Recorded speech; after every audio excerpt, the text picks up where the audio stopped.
اللہ تعالیٰ نے فرمایا اے وہ گروہ جو ایمان لائے ہو رسول اللہ صلی اللہ علیہ وسلم، جب تم اپنی جانوں پر ظلم کرو تو پھر کیا کرو؟ شارک کے قریب رب ہے تو رب کے پاس جائے، کعبۃ اللہ میں جائے؟ نہیں بابا، اللہ نے فرمایا پھر میرے محبوب صلی اللہ علیہ وسلم کے پاس آ جاؤ۔ وہاں پر آ کر کیا کرو؟ وہاں پر آ کر اللہ کے حضور استغفار کرو۔ پھر فرمایا رسول کریم صلی اللہ علیہ وسلم تمہاری سفارش کریں گے، تمہارے لیے استغفار کریں گے۔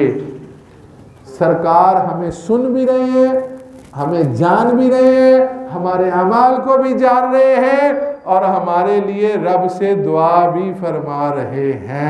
اب سمجھنے کے لیے ذرا سنیے گا، ایک شخص ہے، اسے کسی سے کوئی غرض ہے، کام ہے، کوئی سفارش کرنا چاہتا کہ یار فلاں کو بندہ ملے، اس سے سفارش کر دے، اور جب وہ سفارش کرنے والا مل جاتا ہے تو وہ کہتا ہے یار مجھے پتہ ہے تم جو بھی ہو، بہرحال اب تم سفارش لے آئے ہو تو چلو ان کے کہنے پر میں تمہارے لیے رعایت کر دیتا ہوں۔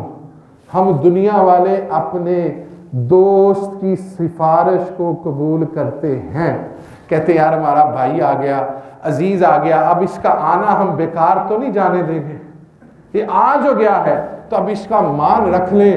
تو جس کے لیے اللہ خود فرما رہا ہے اگر توبہ چاہتے ہو تو محبوب کے پاس چلے جاؤ، جب وہ محبوب سفارش کر دیں گے تو اللہ ضرور بضرور معاف فرما دے گا۔